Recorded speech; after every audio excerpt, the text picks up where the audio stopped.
esta era la fosa nasal y el área que teníamos en la pared posterior era una parte de la faringe, ¿verdad? La nasofaringe, ¿se acuerdan? Luego teníamos toda la cavidad oral, hacemos oroscopía y visualizamos. ¿Y qué es lo que se visualiza en la pared posterior de vuelta? La orofaringe. E inferiormente vamos a tener la laringofaringe. Habíamos dicho que entonces toda esta pared posterior se llamaba faringe. Teníamos nosotros algunos límites, algunas estructuras que nos ayudaban a separar la faringe en diferentes nombres. En primer lugar tenemos esto, que es nuestro límite. Esto que le estoy señalando es el paladar blando, ¿verdad? Y esto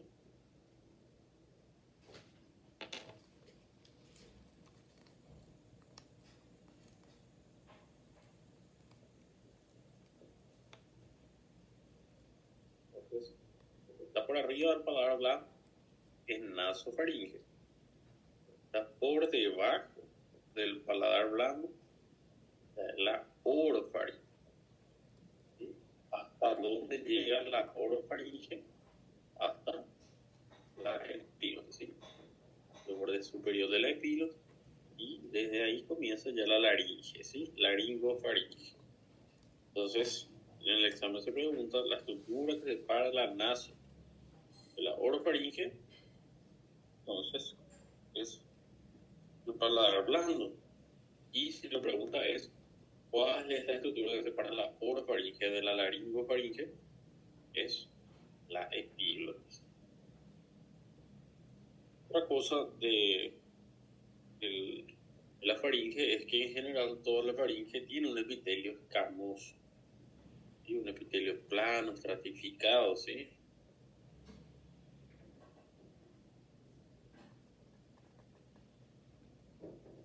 Entonces el epitelio de la faringe. A lo largo de toda la faringe nosotros tenemos un sistema de defensa.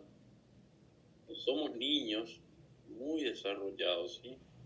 ¿Cómo se le llama a ese conjunto de estructuras que están distribuidas en diferentes niveles de la faringe? Se le llama así, anillo de Waldeyer, ¿sí? ¿A qué se debe ese nombre? A patólogo quien describió ese conjunto de estructuras que tenían una función, por una parte, inmunológica, de vía aérea y de vía digestiva alta. Entonces a ese conjunto de estructuras le llamamos nosotros amígdalas, o sea, significa que tenemos varias amígdalas como componentes de este anillo de Waldeyer, ¿verdad? Hacemos un corte, ¿qué tenemos adentro? Y bueno, un folículo, un órgano linfoide secundario, ¿verdad? Entonces tenemos muchísimos linfocitos adentro, ¿verdad?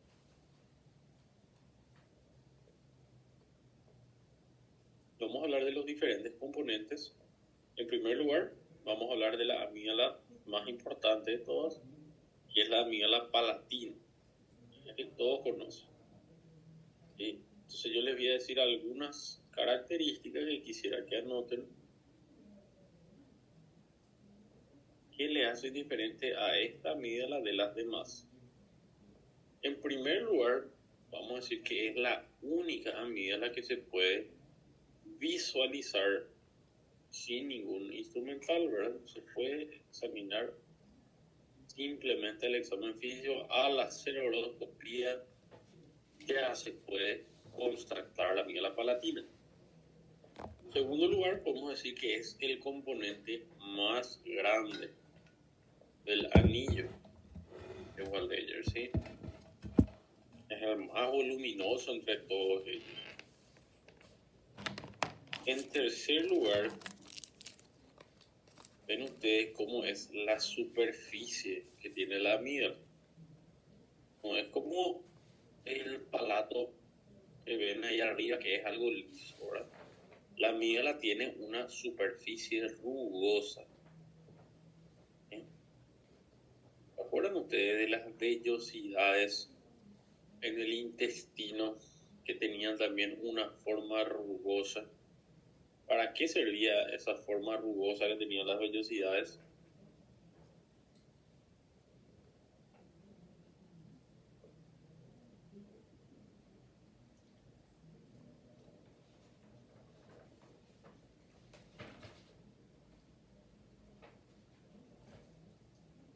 Un principio muy similar es al que tiene este. Recuerden que tenía esa forma para, en ese caso, aumentar la superficie de absorción de los nutrientes, ¿verdad? Y en este caso aumenta la superficie de absorción de los antígenos. Por eso tiene esa forma rugosa. Otra característica más es que la amígdala palatina es la única que tiene una cápsula. ¿Sí? Una cápsula que le envuelve, que le rodea. O sea, significa que la amígdala no está totalmente comunicada con el paladar. ¿Sí? Nosotros tenemos aquí una pequeña estructura que está separando a la amígdala de lo demás. Y cuando nosotros hacemos cirugía de las amígdalas, sacamos con la cápsula y sale entera la amígdala. Entonces, ya les dije varias características que espero estén anotando, ¿verdad? Bueno, esas son las características diferenciales más importantes, el más grande, el más voluminoso, y es uno de los que se puede operar, ¿verdad?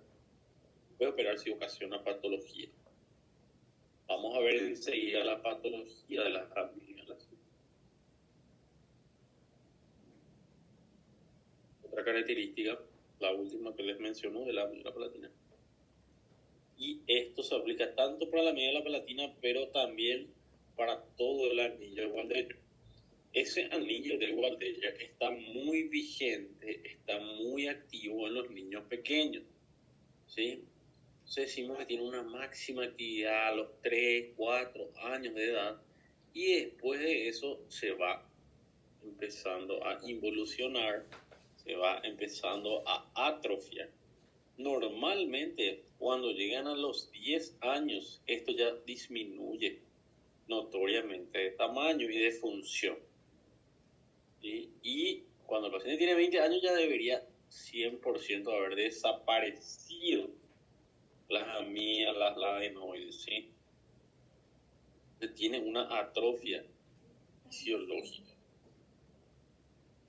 ¿Por qué? Porque cuando somos chiquititos, esto nos sirve como un órgano, ¿sí?, que capta esos antígenos, que elimina, pero cuando vamos siendo cada vez más grandes, se empiezan a desarrollar los ganglios del cuello.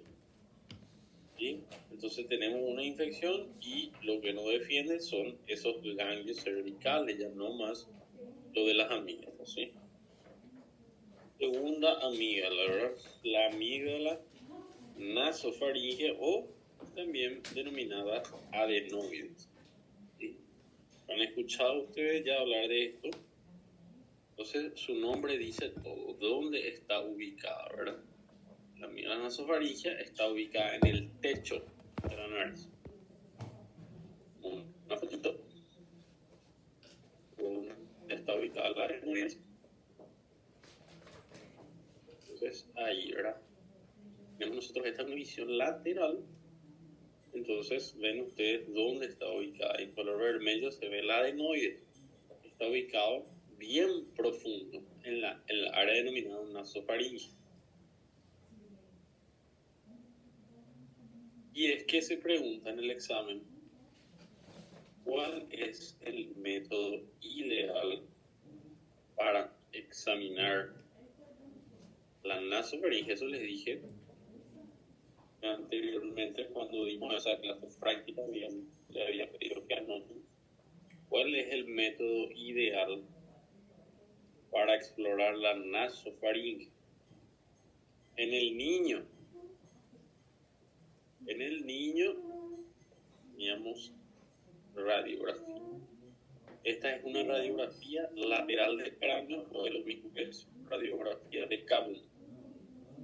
¿Dónde está la adenoides aquí? La adenoides es esta. Por eso es suficiente con una radiografía lateral. Yo con eso puedo saber si el aire pasa de forma adecuada, ¿sí?, hacia el pescozo y los pulmones, o si esta adenoides está bloqueando a este nivel el pasaje del aire. Entonces nosotros clasificamos en grados, ¿sí?, de acuerdo a qué tanto obstruye el pasaje del aire. En este caso no es muy grande, o sea, es una adenoide de grado 2. Tiene presente la adenoide, pero no es que obstruye el pasaje del aire. Si estuviese muy grande la adenoide, entonces cada vez ese espacio iba a ser más chiquitito, ¿verdad? A Carlos ya le cuesta bastante pasar. En la radiografía que se ve con el paciente parado, ¿verdad?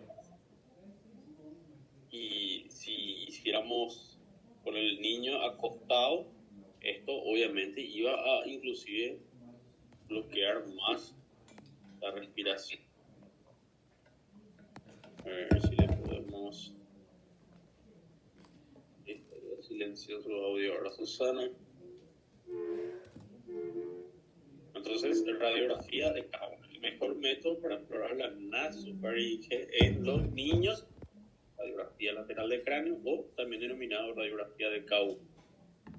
¿Sí?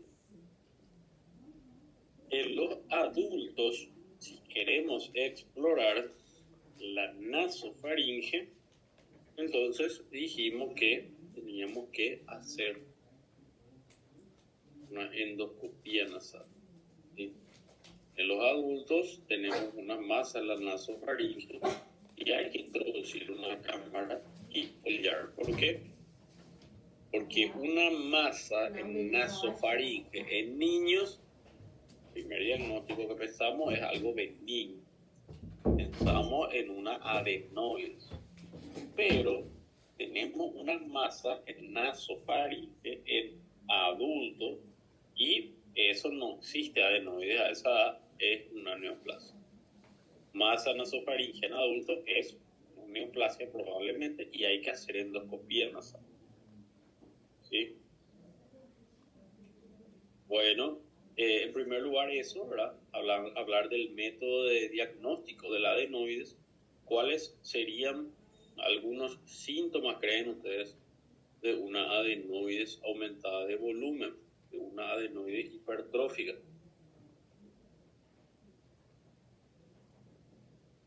Dificuldade para respirar. ¿Y cómo se le puede manifestar eso al adenoide, al menino Leonardo?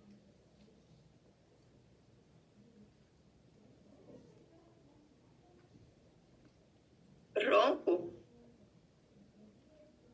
Hijo, ¿saben ustedes cómo se le llama la pausa respiratoria por la noche?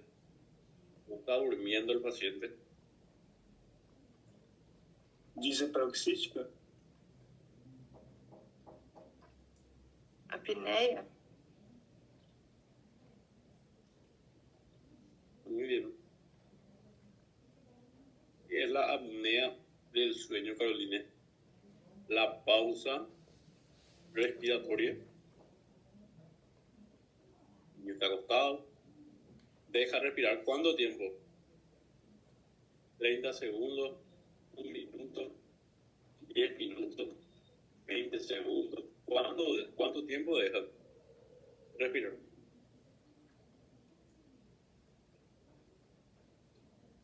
La apnea es la pausa respiratoria mayor a 10 segundos, ¿sí?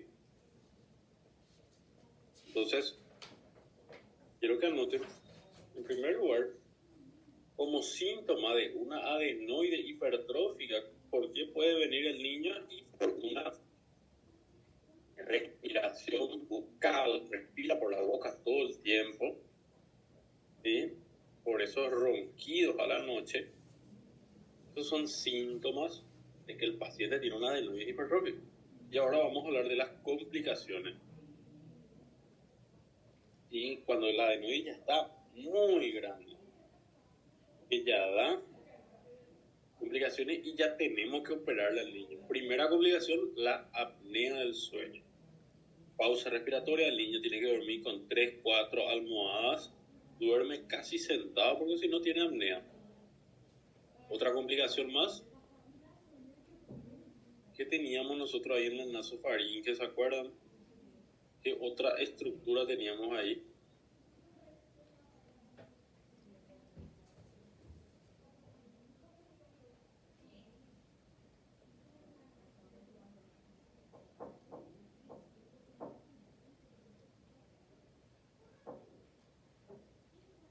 Coana? ¿Está bien? Algo más estaba ahí cerquita. ¿Esto qué es?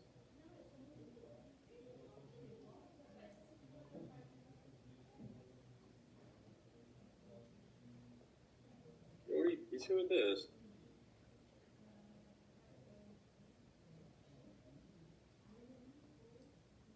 El orificio de la... ¿Qué ocurrieron? Trompa de Eustaquio. Entonces, si tenemos una adenoide muy grande, segunda complicación, imagínense en esta imagen, tenemos acá una masa enorme. Una complicación, se va a bloquear la trompa de Eustaquio, entonces vamos a tener la otitis media. ¿Por qué? Porque la trompa de Eustaquio, ¿se acuerdan ustedes que sacaba el líquido de la caja timpánica del oído medio hacia la nasofaringe? Entonces, si tenemos un bloqueo por una adenoide muy grande, otitis media. Y tercera complicación, normalmente nosotros tenemos el pasaje de toda la secreción mucoide hacia nasofaringe, orofaringe, y vamos tragando la secreción del moco sin darnos cuenta. Entonces, ¿qué pasa si tenemos una adenoides aumentada de tamaño? Una adenoides muy grande. ¿Dónde va a quedar todo el moco? ¿Qué complicación vamos a tener?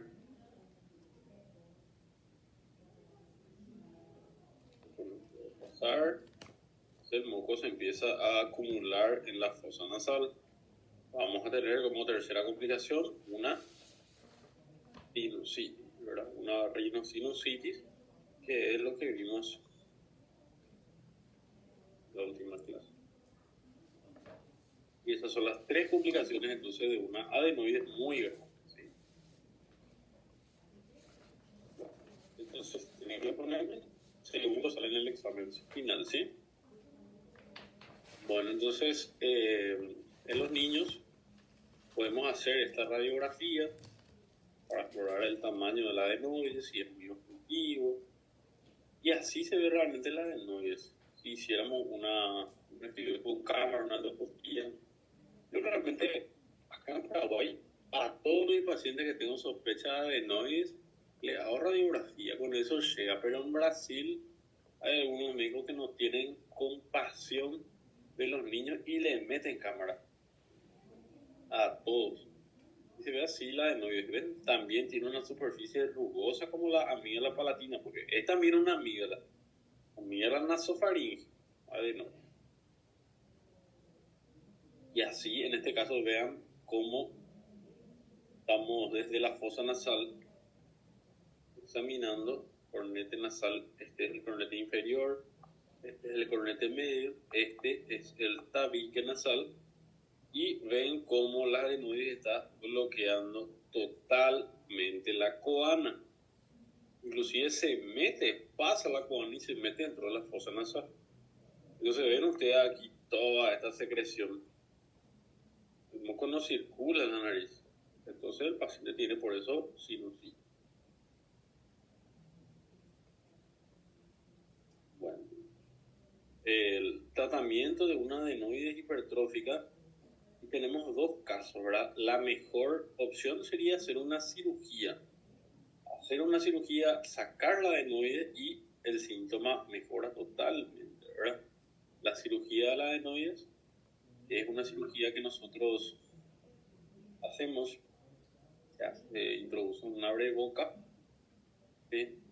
Entonces tratamos de palpar la adenoides y se saca así, se hace como un curetaje de la adenoides.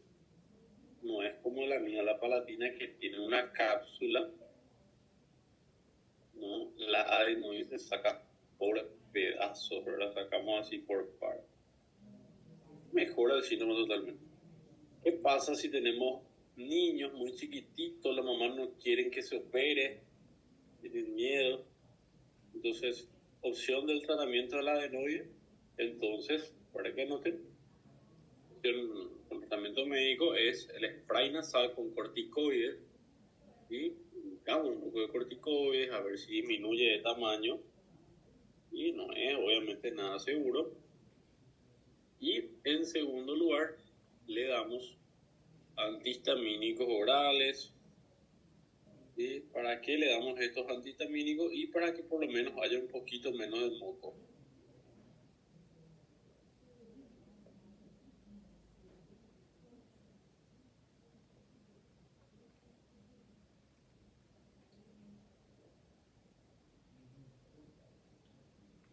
Así se trata la adenoides, idealmente cirugía, pero como les dije, en algunos casos que la mamá tiene miedo, el papá tiene miedo, o también está contraindicada la cirugía, algunos nefrópatas descompensados, coagulopatía, ¿verdad? O sea, a ellos no le hacemos, ¿verdad? Optamos por los corticoides nasales o bien orales y el tratamiento con antihistamínicos, ¿verdad? Bueno, en primer lugar, entonces vimos esa patología de la adenoides. Luego tenemos otros componentes del anillo.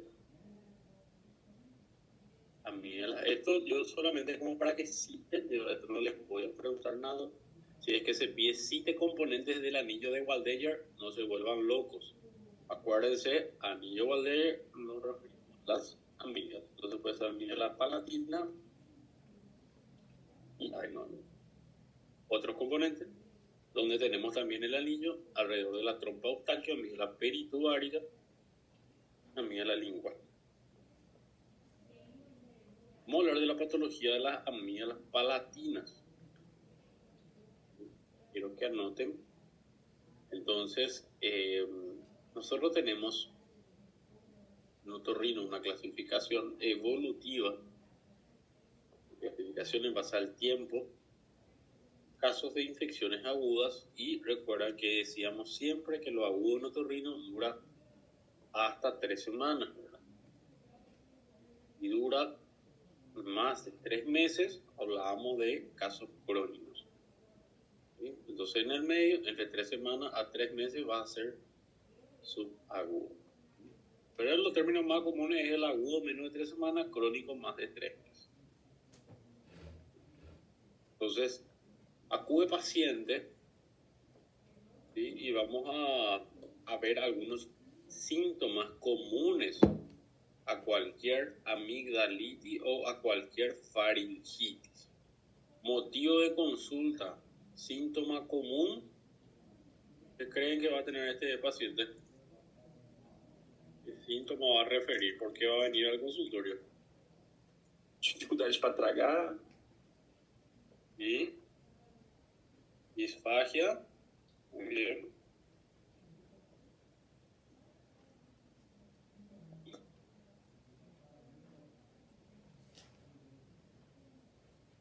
Odinofagia, ¿verdad? Odinofagia, disfagia. Odinofagia es el dolor.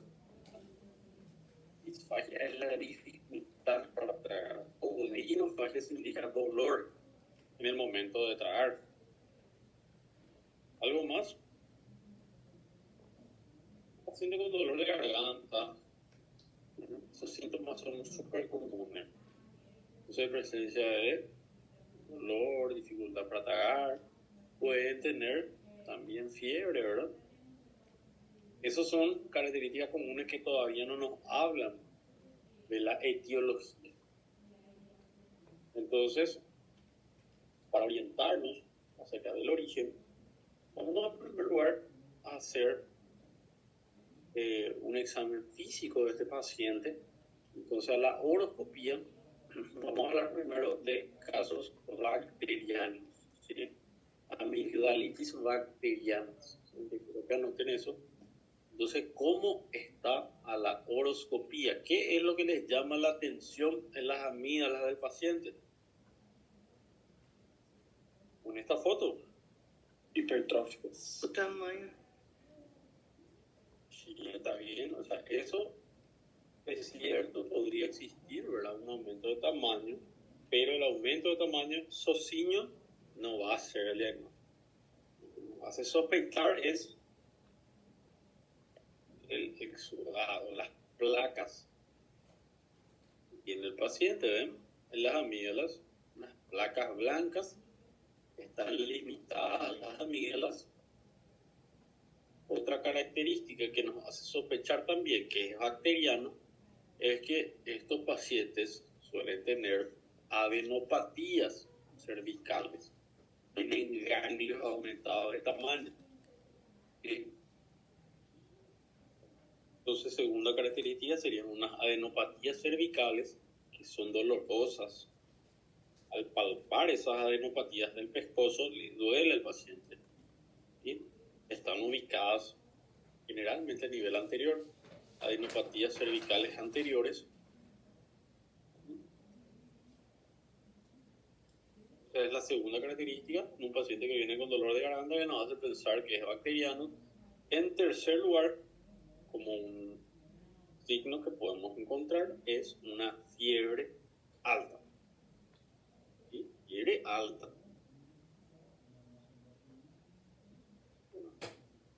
Esas tres características van a ser las más importantes para hacernos sospechar de un cuadro infeccioso bacteriano. Queremos estar más seguros, entonces podemos solicitar un laboratorio. ¿Qué vamos a encontrar en el laboratorio?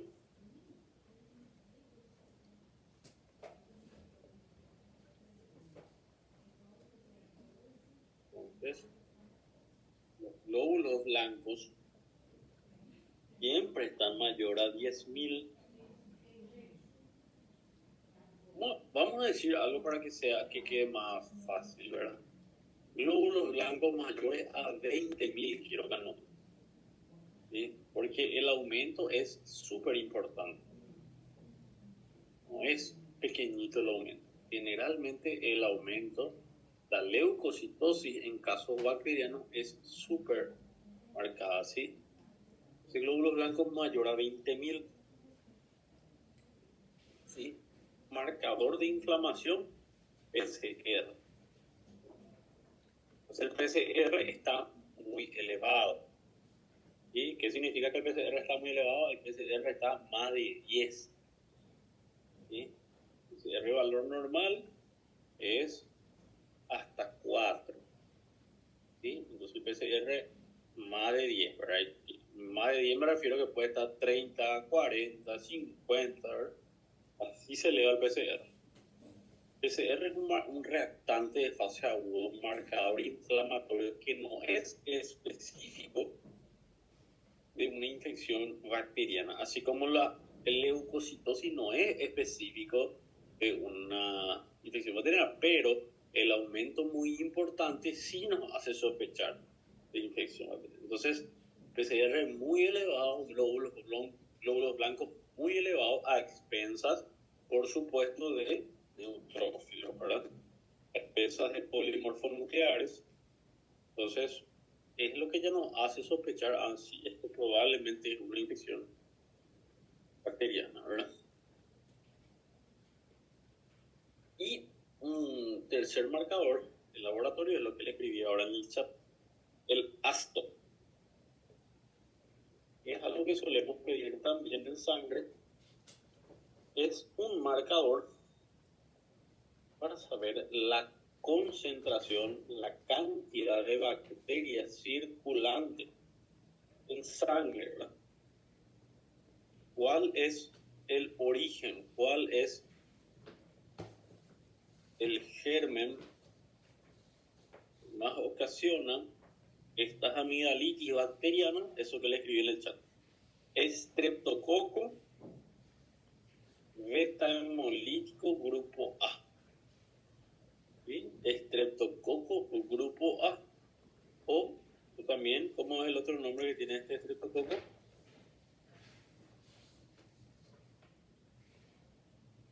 Piógenes. ¿Sí? El estreptococo piógenes o estreptococo grupo A es entonces el germen más común causante de las amigdalitis bacterianas. Entonces, se puede solicitar, si tenemos hemograma, entonces encontramos una leucocitosis importante, más de 20.000 con neutrofilia. Si tenemos ASTO, podemos pedir valor normal menos de 200, entonces valor aumentado es más de 200. ¿Sí? Hay algunas personas que incluso cuando tienen dolor de garganta optan por solicitar hisopado en la cavidad oral, ¿verdad? Normalmente yo no suelo pedir hisopado oral, ¿verdad? Pero hay algunas personas que sí. A mí me gusta más pedir en sangre, esto que les dije, y con esto hacemos los diagnósticos, ¿verdad? Entonces, estreptococo, habíamos visto ya mucho el estreptococo, cómo tratamos el estrepto.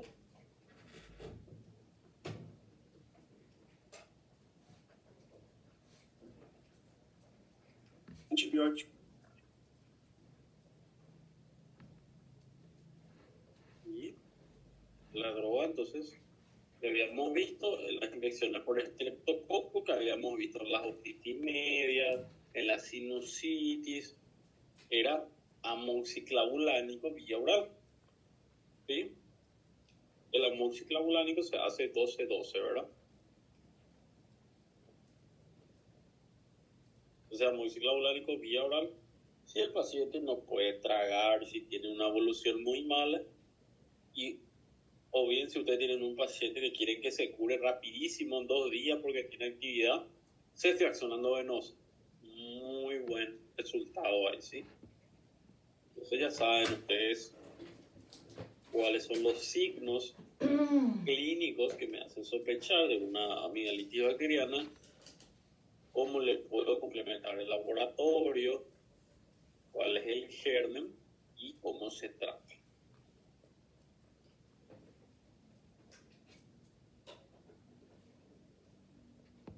Bueno, eso con respecto a amigdalitis bacteriana.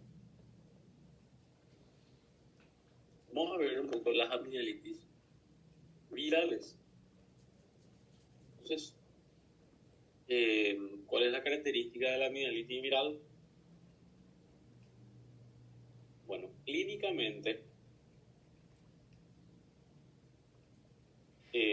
las amigdalitis virales o faringitis, faringoamigdalitis, faringitis virales, se caracterizan por presencia de síntomas respiratorios. Significa paciente que tiene eso que dijimos que eran síntomas comunes, ¿verdad? Dolor de garganta, dificultad para tragar, pero además síntomas respiratorios. ¿Qué significa eso? Tos. ¿Sí? Paciente con tos. Paciente con estornudos. Paciente con rinorrea. Rinorrea, salida de moco por la nariz. Entonces viene un paciente al consultorio, tiene dolor de garganta, pero además se le ve con congestión nasal, congestión en los ojos, congestión ocular, ¿sí? Estornuda. Eso no es una faringitis bacteriana, así es fácil. Clínicamente yo sé que no es una bacteriana, ¿por qué? Porque la amigdalitis bacteriana es solamente en la garganta el problema, un dolor intenso. En cambio, entonces cuando tenemos estas infecciones virales, son cuadros más generalizados. Congestión nasal, congestión ocular, tos, estornudos, ¿sí? Eso en cuanto a los síntomas.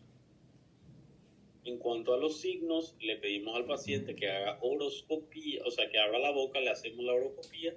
¿Y cuál es el hallazgo? Hiperemia. ¿Sí? La hiperemia puede ser en las amígdalas, la hiperemia puede ser en la faringe, en la pared posterior de la orofaringe, ¿verdad? Entonces, eso es lo clásico al examen físico, encontrar esa hiperemia. Y luego, habíamos visto en cuanto a los gérmenes, en este caso son múltiples los gérmenes, que puede dar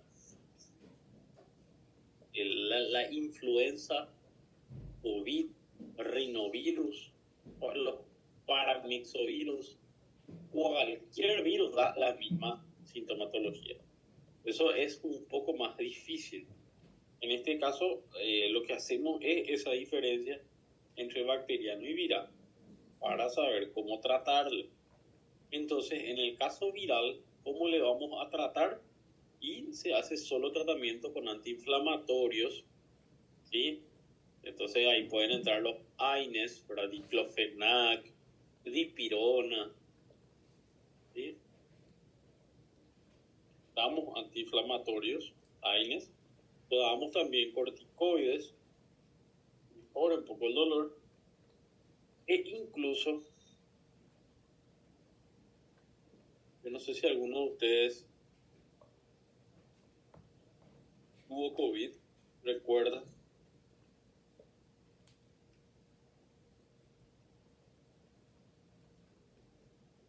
Era en muchos casos muy doloroso, muy también persistente, ¿verdad? No mejoraba mucho, ¿verdad?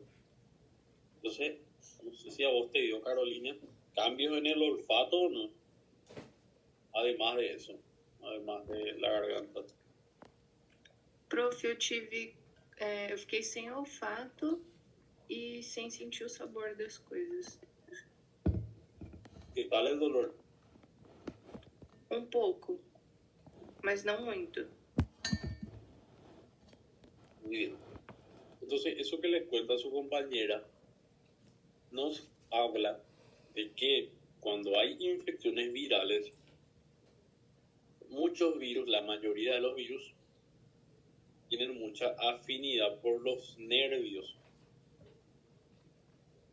¿Sí? Eso también pasa no solamente con esto, con COVID, con influenza, incluso a veces pasa con infecciones por el virus del herpes zóster, herpes simple, que esos virus se quedan dentro de los nervios.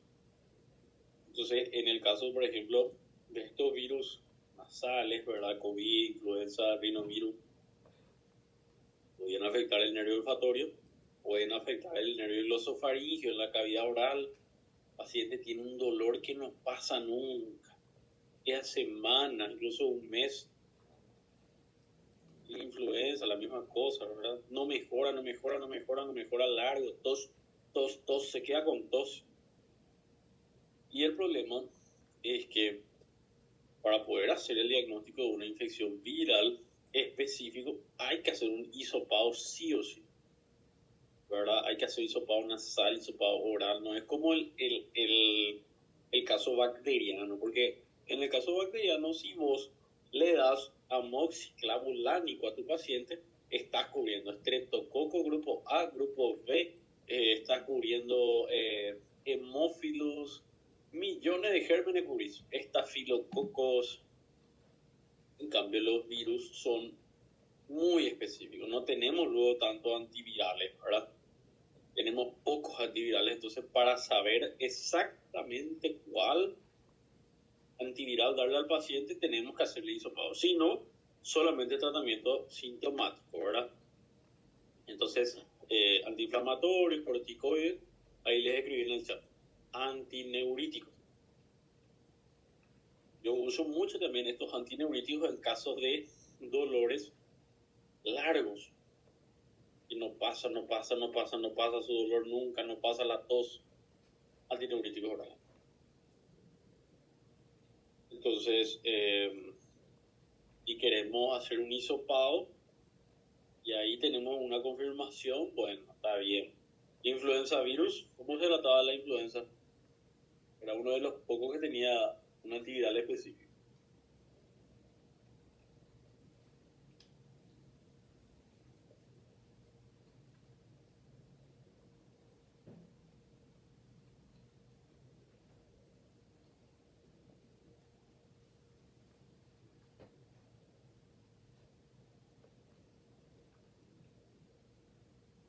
¿Se acuerdan? Es uno de los poquísimos que tiene, y recuerdan que era el oseltamivir, ¿verdad? El oseltamivir era uno de los poquitos, ¿verdad? Tamiflu o nome, né, prof? ¿Cómo? Tamiflu, no Brasil, pelo menos. Tamiflu, sí, así mismo, nombre comercial, ¿verdad? Pero en el examen tiene que ponerme el nombre real, ¿sí? Oseltamivir. O hay otra droga que se llama amantadina.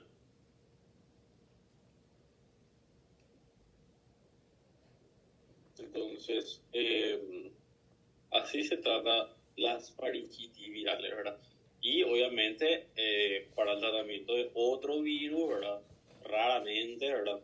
Usamos antivirales, ¿verdad? Para el virus del COVID se inventaron nuevos antivirales, molnupiravir, y tenemos muy pocos antivirales. Entonces la mayoría de los casos hacemos tratamientos solamente sintomáticos, porque la mayoría de los casos no se complican tanto. Bueno, nosotros tenemos que identificar si el paciente tiene realmente estos síntomas clínicos. Miren estos criterios. Yo no les voy a preguntar en el examen, solamente les pongo características para sospechar de una infección bacteriana. Presencia de fiebre elevada, suma puntos, ausencia de tos, adenopatías cervicales, placas exudadas en las amígdalas. Todo eso te suma riesgo que sea bacteriano, y la edad, 3 a 15 años, es lo más clásico, ¿sí? Para pensar en algo bacteriano. Tampoco no les voy a preguntar criterios de cirugía, criterios de Paradise, en qué casos le operamos a los niños, y evidentemente que tengan casos muy recurrentes, ¿sí? Más de 7 en un año, o más de 5 episodios un año, el otro año de vuelta, o en 3 años que haya tenido 3 episodios por lo menos. Pero todos los episodios tienen que ser así. Porque a veces la mamá te dice, sí, a él le duele siempre la garganta, pero es una faringitis alérgica. O le dolía la garganta, pero estaba con congestión nasal y tos. Eso no cuenta para sospechar de bacterias. Entonces, tiene que ser sin tos, sin rinorrea. La mayoría de las veces el cuadro se queda en la zona, pero hay otras ocasiones en donde se complica. Teníamos las amígdalas en la pared lateral. Miren esto. Esto es el palato mole sano, y este es el patológico.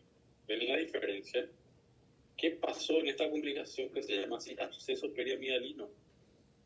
La secreción purulenta salió de la amígdala, se metió al paladar.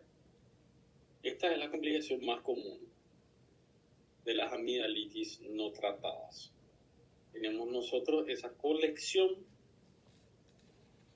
de secreción, y esto sí hace que sea muy difícil que el paciente tome vía oral una pastilla de amoxicilina. Acá en Paraguay, por lo menos la amoxiclavulan y la amoxicilbatán son pastillas enormes, así que nunca va a poder este pasar. Entonces, sí o sí tenemos que hacer el tratamiento parenteral. Doutor, essa complicação aí é de qualquer uma? Esta es la complicación más común de la amigdalitis bacteriana. Y es uno de los poquísimos casos en otorrino en donde vamos a pedir estudio, tomografía con contraste. ¿Sí? complicaciones de amigdalitis, como por ejemplo el absceso, el flemón. Entonces se pide, esto también se suele preguntar, entonces es uno de los poquísimos casos que se pide el contraste. ¿Para qué se pide el contraste? Para que nosotros sepamos cómo vamos a tratar. Si vemos un átomo simple, es difícil que se pueda notar la diferencia de densidades, ¿verdad? En cambio, con el contraste sí se puede. O sea, entonces ven acá, la imagen A se ve en el centro como tenemos un área mucho más hipodensa, ¿sí? Eso es un absceso. En la imagen de la derecha es como que todo ya está un poquito más fusionado. Lemón ya pasó más tiempo. Ya es más para tratamiento parenteral, nada más antibiótico parenteral. En cambio, el absceso, la imagen de la izquierda, es para hacerle esto. ¿Cómo tratamos los abscesos periamigdalinos? Drenaje y cultivo. Lo sacamos acá. Hacemos normalmente con los pacientes en el consultorio. Le anestesiamos un poquito la boca. Hacemos una punción aspirativa. Lo enviamos a cultivo y le damos estriaxona, pelo menos, ¿sí? Endovenoso. Y ya saben, complicación más común de la amigdalitis es el absceso periamigdalino. Se tiene que estudiar con contraste, tomografía con contraste. Y ya saben, si se llega a preguntar, para los poquitos que están en la clase de hoy, se llega a preguntar en el examen, ¿sí? ¿Cómo se trata un absceso periamigdalino? 3 puntos. Entonces, drenaje, curativo, cultivo y antibiótico parenteral. Entonces se puede complicar las amigdalitis. Y no solamente en la zona. Esta es una tabla que quiero que ustedes sepan. Una de las poquitas tablas que les pido que aprendan, que es de complicaciones. Hay algunas complicaciones que pueden ser locales en la zona de las amígdalas. Hay otras complicaciones a distancia. Entonces, complicaciones en la zona, supurativas, no supurativas. Entonces, esta que vimos acá, el absceso o flemón, es supurativa. Hay algunos pacientes que hacen un ganglio cervical y una adenopatía única, feroz, grande en el pescozo, adenitis cervical. Dolor de oído después de una faringitis, otitis mastoiditis, sinusitis. Y una pregunta que siempre hacen los padres: ¿qué pasa si yo no le opero a mi paciente, ¿verdad? A mi niño. Y si el paciente hace un episodio al año, no pasa nada. Pero si el niño hace 5 episodios al año de forma repetida, 2 años seguidos, 3 años seguidos, hay que operar. ¿Por qué? Porque hay riesgo de que ese estreptococo que está en la boca vaya al corazón, le dé una endocarditis, vaya al riñón, una glomerulonefritis, ¿sí? A las articulaciones, la artritis, ¿sí? Entonces tenemos riesgo de complicaciones también a distancia, ¿sí? Entonces, esto sí se pide citar, quiero que me sepan, que conozcan alguna por lo menos, ¿sí?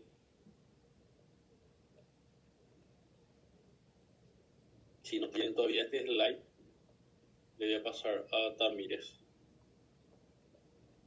El tratamiento oral para estos casos infecciosos, la mayoría de los casos, con amoxiclavulánico solucionamos, pero en otros casos no mejora y optamos, la mejor droga endovenosa es la ceftriaxona. A veces hay que combinar, incluso como ven acá, con clindamicina, ¿sí? O con otro para gram negativo más potente, ¿verdad?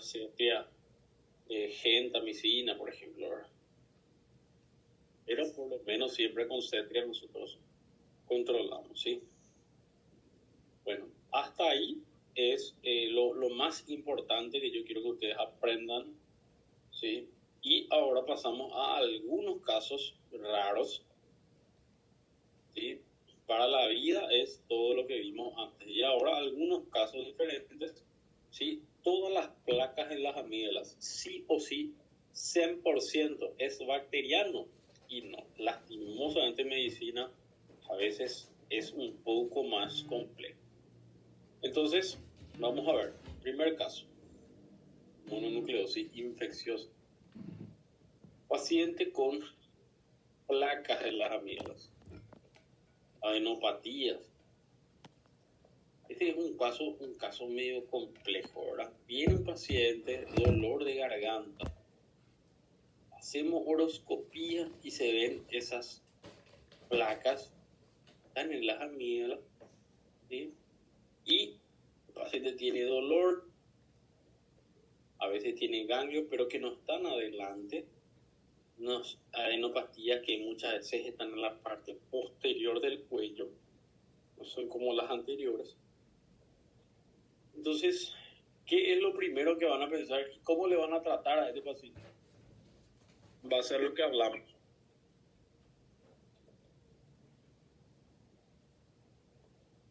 Y miedo.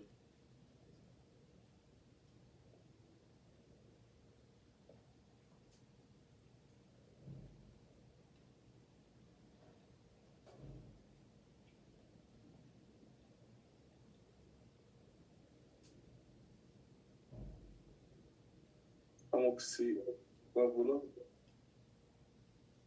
El mismo.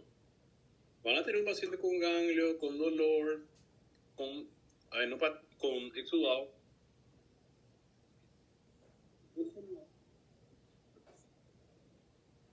Es lo que cualquiera haría. Lo que acontece es que estos pacientes toman esa amoxicilina, ya se le indicó, y vuelven después de una semana y siguen con las placas. No mejoró nada, no mejoró sus síntomas, sigue igual. Entonces, ahí ustedes tienen la opción, dos opciones tienen. Una opción dicen, bueno, ¿sabe qué? Le voy a cambiar su amoxicilina, le voy a dar levofloxacina o le voy a dar ceftriaxona venosa. O, la mejor opción, solicitar un laboratorio. Entonces, caso que no responde al antibiótico, tiene placa, no mejora, solicite el laboratorio antes de continuar su tratamiento. Entonces, en este caso, vemos que en el laboratorio puede haber también leucocitosis, pero a expensas de linfocitos. ¿Sí? Hay una linfocitosis en este caso, entonces ahí nos vamos alejando de la opción de que sea bacteriano. Si sale una linfocitosis y queremos saber exactamente cuál es el origen, entonces vamos a pedir una IgM, ¿sí? IgM para cuáles, para los dos gérmenes más clásicos de la mononucleosis infecciosa, que son el citomegalovirus, el virus de Epstein-Barr. En el chat les estoy anotando, ¿sí? Entonces, linfocitosis, entonces siguiente paso, una IgM. Y ahí, entonces, se puede confirmar la etiología. ¿Sí? Igual, si ustedes no tienen el acceso a esa IgM, por lo menos con la linfocitosis ya saben que no es bacteriano. ¿Sí?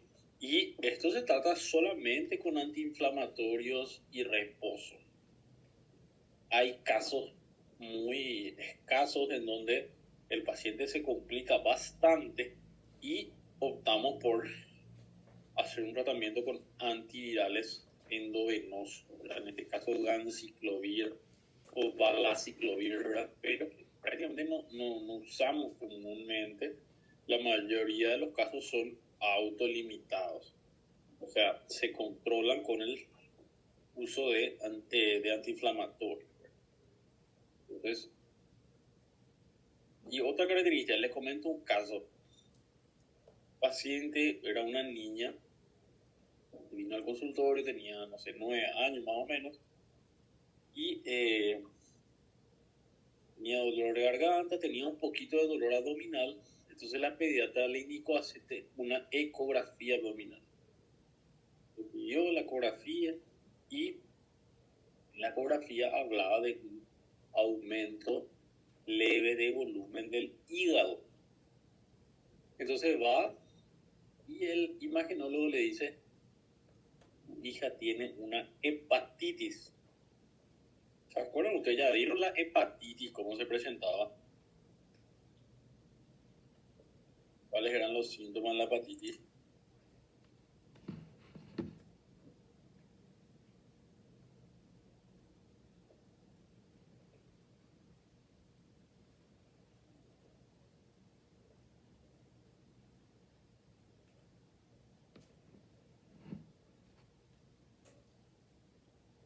En el mismo lugar.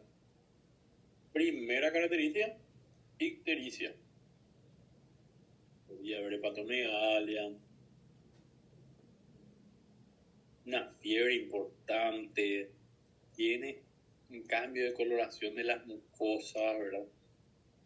Tiene una congestión ocular súper importante, síntomas generales, ¿verdad? Fiebre, vómitos. Esto no es una hepatitis. Volvió junto a mí, vi su laboratorio, linfocitosis. Un poquito de alteración del perfil hepático, muy poco. Valor normal del GOT, GPT, que son las enzimas hepáticas, hasta 30 y uno la niña tenía 45. Eso no es nada. La mononucleosis tiene como característica clásica la hepatosplenomegalia y placas y hepatosplenomegalia. Imagínense, hepatitis necesita un tratamiento antiviral por lo menos por 3 meses. Drogas que se utilizan para el VIH. Es una droga, no le voy a hacer examen de fármaco, pero les recuerdo que teníamos unas drogas que eran para el VIH que se usan para la hepatitis infecciosa, hepatitis B. Imagínense, 3 meses antivirales, una infección probablemente que sea de por vida, versus una mononucleosis que es algo pasajero, ¿verdad? Que ser responsable con los diagnósticos que hacemos, ¿verdad? Eso con respecto a la mononucleosis. Vamos a ver otro. ¿Qué es lo que llama la atención en este caso? ¿Qué es lo que se ve en la laparoscopía? Pápulas.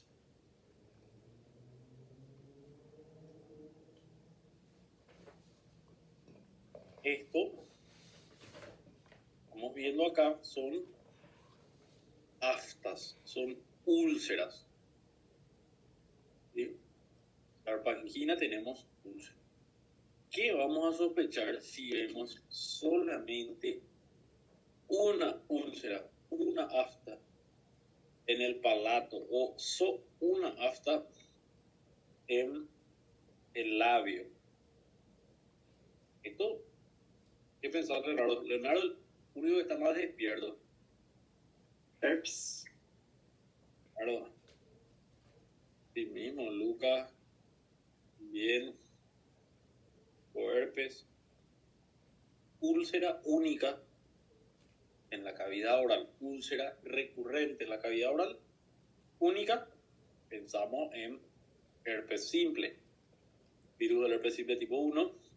Entonces, ¿qué llama la atención en la herpalgina? Que son aftas múltiples. ¿Sí? Úlceras múltiples. Un paciente que obviamente va a tener dolor. Esto aparece mucho en los niños. Ocasiona mucho dolor. A algunos le da febrícula también. ¿Sí?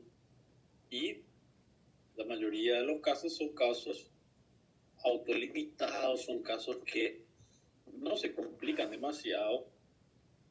Y la etiología de esto es viral.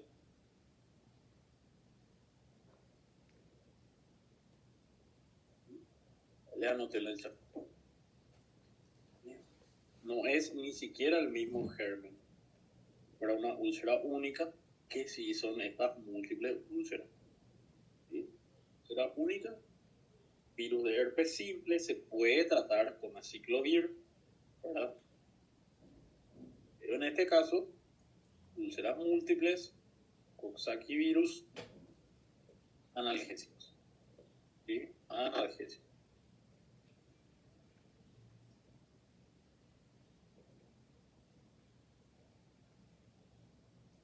Ya saben la herpangina cómo es.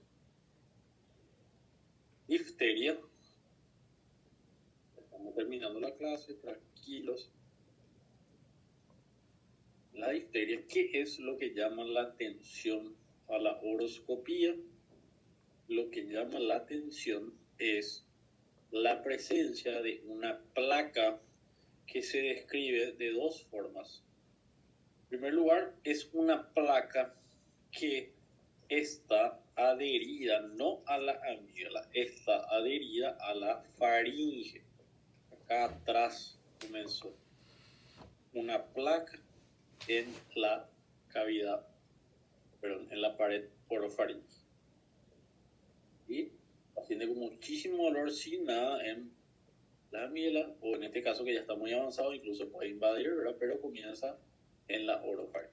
¿Cómo es la placa? Es una placa que se describe como gris, una placa grisácea,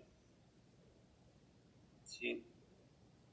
Y que se hace una aclaración, ¿verdad? De placa muy adherente, muy adherida, muy pegada, ¿sí?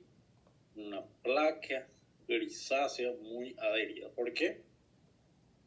Porque les digo eso porque da un aspecto muy similar las infecciones fúngicas, la candidiasis oral, le da un aspecto así con muchas placas, pero ¿cuál es la diferencia? Que cuando tenemos candidiasis podemos pasar con una gasa por la cavidad oral, por el paladar, y eso se despega, sale la placa, ¿sí? En cambio, en estos casos de difteria, en estos casos no, es una placa que está muy adherida, ¿verdad? Bueno, al examen físico, entonces dos cosas. Uno, la placa grisácea, placa en la orofaringe, y en segundo, ven ustedes el aumento muy importante de tamaño del pescozo, ¿sí? A esto le llamamos nosotros cuello de toro, ¿sí? Cuello de toro por el aumento muy importante de volumen. Entonces, ¿en quién sospechamos de esta patología? Factor de riesgo para desarrollar esto es pacientes no vacunados. Ya digo pediatría usted. Vacunación. Ainda. Todavía.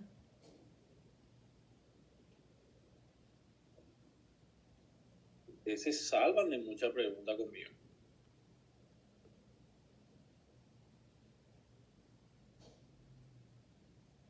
Entonces, esto se prevenía con la vacunación. Les voy a anotar el ejemplo, les estoy escribiendo en el chat.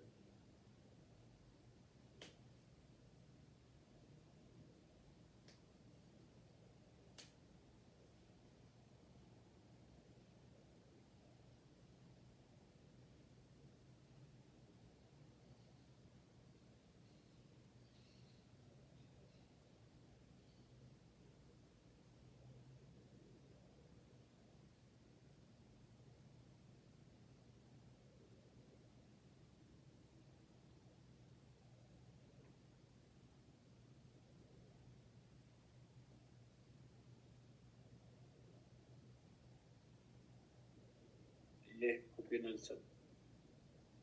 Es entonces esto de causa infecciosa bacteriana. No sé qué pasó con mi pantalla. Bien, un ratito. No sé por qué.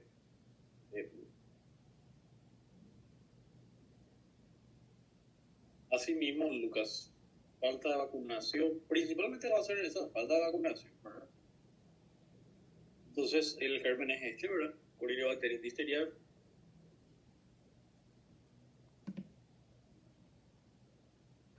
Entonces, esto es una bacteria que se previene con la vacunación. Y es súper tóxica la bacteria. Ven ustedes, ¿cuánto tiempo pasó para que el niño llegue a estar como en esa imagen que les mostré? Y 2 días, 3 días de enfermedad. Después le va a matar al niño. Entonces, tiene mucha toxina. Mucha toxina. Entonces, hacemos tratamiento.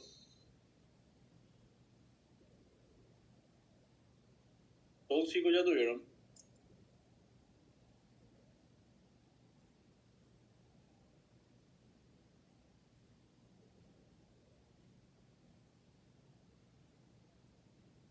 Bueno, así se hace el tratamiento.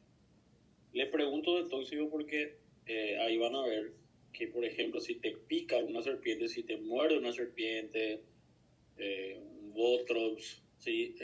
Necesitamos nosotros un antídoto, se llama. Que un antídoto es un medicamento que se produce específicamente contra, vamos a decir, ese tipo de antígeno, ¿verdad? Entonces la misma cosa. En este caso necesitamos antitoxina, necesitamos algo súper específico contra el Clostridium, perdón, contra el Corynebacterium, y aparte damos antibióticos parenterales como penicilina o eritromicina endovenosa. O si no, este paciente se va a morir. Entonces, esa es la difteria, un cuadro grave que estaba ya ausente en el mundo, pero mucha gente antivacuna reactiva a estas enfermedades, ¿verdad? Por último, para terminar,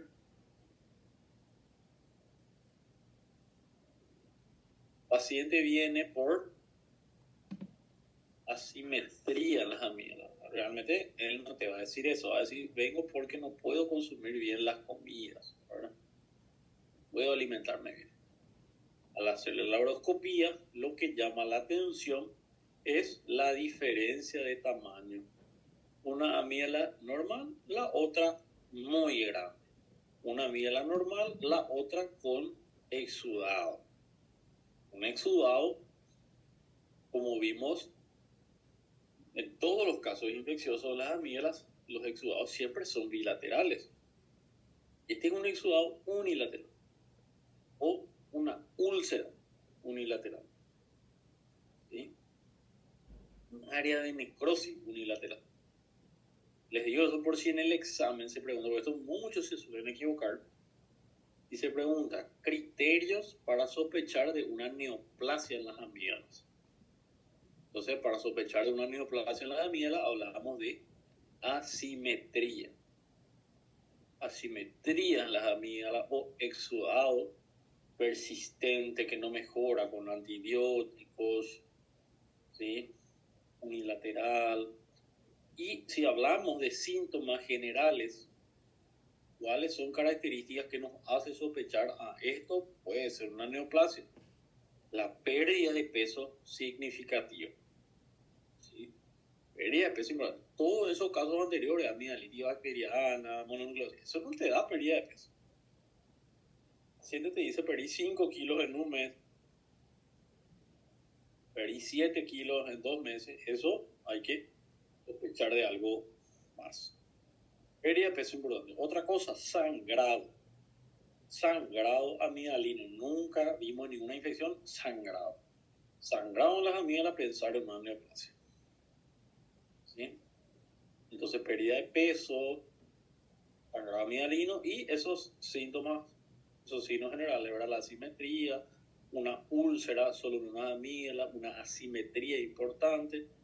Esas son características para pensar en un cáncer. ¿Cuál creen que es un factor de riesgo para cáncer de amígdalas? La exposición a amigdalitis recurrente. No te entendí bien, Lucas. ¿La exposición a qué? Amigdalite recorrente? Y vos sabés que esa es una pregunta que hacen mucho los padres o los adultos, ahora te preguntan si eso, una infección recurrente, te puede dar. Y es raro. Claro que sí, es más posible, pero no es muy común. O sea, una infección recurrente por estreptococo, si a vos te va a matar, ¿de qué te va a matar? Y te va a matar de una endocarditis, de una infección en el corazón. Pero de una neoplasia no es muy frecuente. Então vai ser causada por algum germe que cause alteração do tecido, verdade? Por exemplo, HPV ou até mesmo que baixe imunidade paciente ou fator genético. HPV me dijiste. Aham. H se dice haga, se dice en portugués. HPV. Estoy aprendiendo un poco. Bueno, HPV, está bien. Así mismo, muy bien, Lucas. El HPV es un factor de riesgo súper importante. Es una de las causas más comunes de cáncer de amígdala, la verdad. Tenemos dos causas, dos factores que son los que te predisponen a cáncer de amígdala. En primer lugar, hay otro que no me dijo nadie, otro factor de riesgo, que es el que históricamente se describió como el más importante, el tabaquismo, ¿verdad? El tabaquismo, factor de riesgo súper clásico, y otro, la infección por HPV. ¿Cuál de los dos tiene mejor pronóstico?